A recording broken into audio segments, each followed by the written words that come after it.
Salam alaikum. Donc on continue dans la partie matrice inversible. Alors, si vous voyez, si vous vous rappelez dans une vidéo précédente, nous avons traité le premier cas des matrices inversibles. S'il vous donne une matrice A, une matrice B, il vous demande de vérifier si A est l'inverse de B. Pour vérifier que B est l'inverse de A ou bien A c'est l'inverse de B, il suffit de calculer A fois B et on trouve l'identité. Donc c'est très simple. Si on a A fois B c'est égal à l'identité, alors A est l'inverse de B ou bien B c'est l'inverse de B. Alors un deuxième exercice qui est un exercice classique, c'est on donne une matrice A, on ne donne pas le B et on donne une relation entre les puissances de A. D'accord? Alors cette relation peut nous aider à déterminer le A-1 qui est le B. D'accord? Le B c'est le A-1. D'accord? Donc, on va faire la première question, après on va voir comment traiter la deuxième question. Bon, la première question, c'est calculer A au carré. D'accord? C'est très simple, oui. Calculer A au carré, moins 3A, plus 2i2. D'accord? Alors, la solution. Alors, on va calculer A2. Par exemple, on utilise le schéma, notre schéma. Alors, vous voyez, pour les matrices carrées, on peut calculer les puissances. C'est le seul cas où on peut calculer les puissances. On ne peut pas calculer les puissances d'une matrice si la matrice n'est pas carrée. D'accord? Donc, moins 1, moins 2, 3, 4. Après, moins 1, moins 2, 3, 4. Et ça, là, c'est la matrice A. La matrice A. Et là, c'est le produit qui est la matrice A au carré. Donc, on fait ligne fois colonne. On a déjà vu comment faire le produit de deux matrices. Donc, c'est moins 1 fois moins 1. Plus moins 2 fois 3, ça va nous donner moins 5. C'est 2 plus moins 8, ça va nous donner moins 6. Après, moins 3 plus 12, ça va nous donner 9. Après, moins 6 plus 16, ça va nous donner 10. J'espère que je n'ai pas fait des erreurs, d'accord? Ça, c'est A au carré. Après, on calcule A au carré, moins 3A, plus 2i2. Donc, ça va nous donner moins 6, moins 5, 9, 10. Plus, on va calculer moins 3A. On va multiplier le A par moins 3. Ça va nous donner 3. Après, 6. Après, moins 9. Après, moins 12. D'accord? On a multiplié toute la matrice. Donc, les coefficients de la matrice A par moins 3. D'accord? Plus 2i. Donc, rappelez bien, le I2 c'est quoi? C'est 1, 0, 0, 1. Donc 2i, ça va nous donner 2, 0, 0. Donc on fait l'addition de ces matrices. Donc A au carré moins 3A plus 2i2, ça va nous donner moins 5 plus 5, ça va nous donner 0.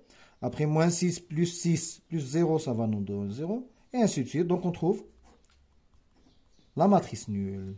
Donc on a trouvé que A au carré moins 3A plus 2i, c'est égal à la matrice nulle. D'accord? A au carré, moins 3A, plus 2i2, égale à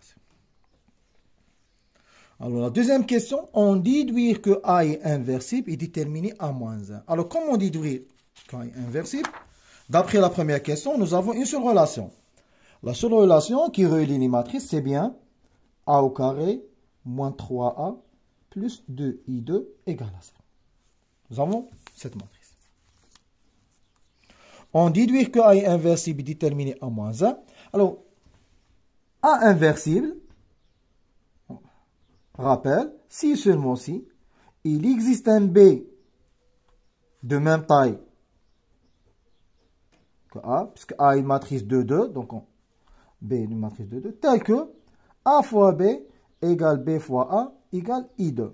Alors, à vrai dire, on peut vérifier juste une relation des deux relations, c'est-à-dire il suffit de vérifier A fois B égale I2, ou bien B fois A égale à I2. Vous n'êtes pas obligé de vérifier les deux égalités, d'accord? Mais nous avons juste cette relation. Alors de cette relation, on va essayer d'écrire cette relation sous cette forme. A fois une matrice égale identité. C'est ça notre objectif. Si on peut écrire cette relation sous cette forme, alors il est sous la forme A fois B, c'est égal à... Donc, ça, c'est la matrice B. D'accord?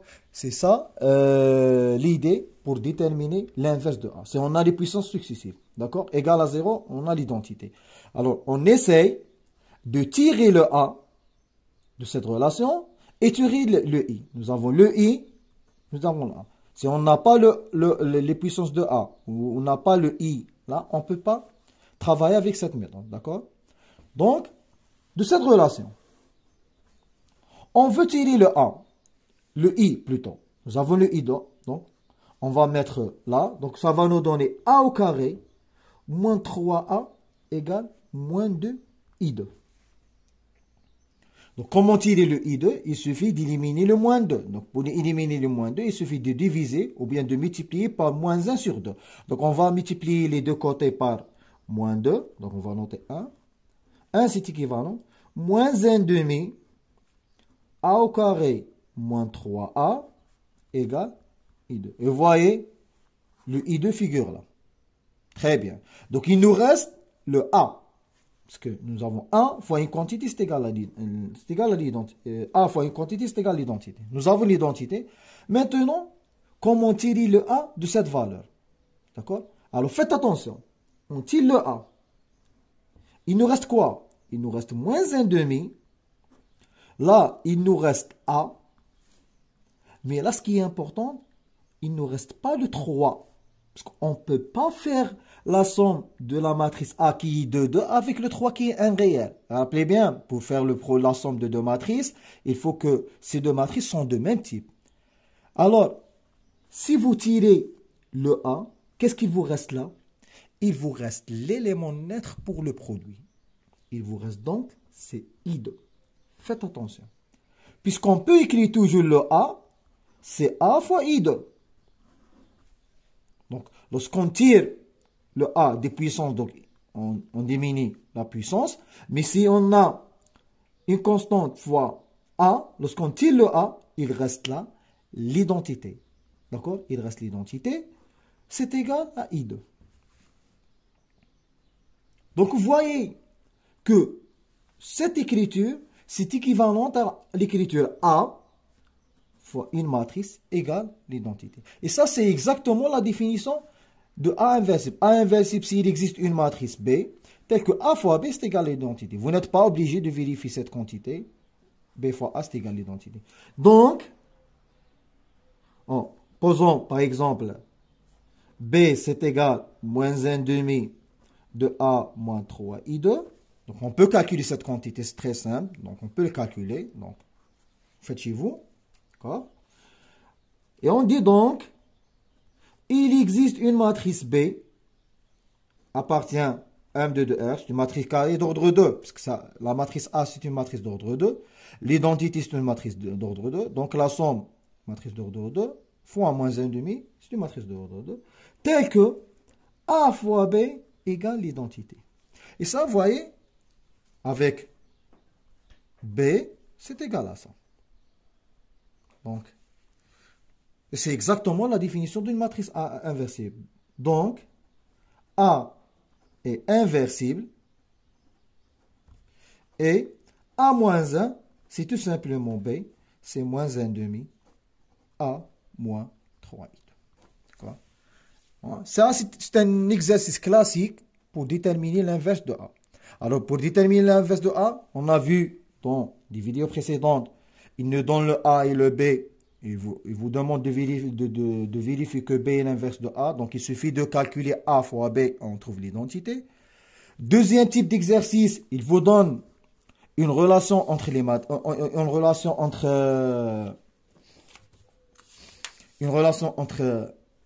puissances de la matrice A.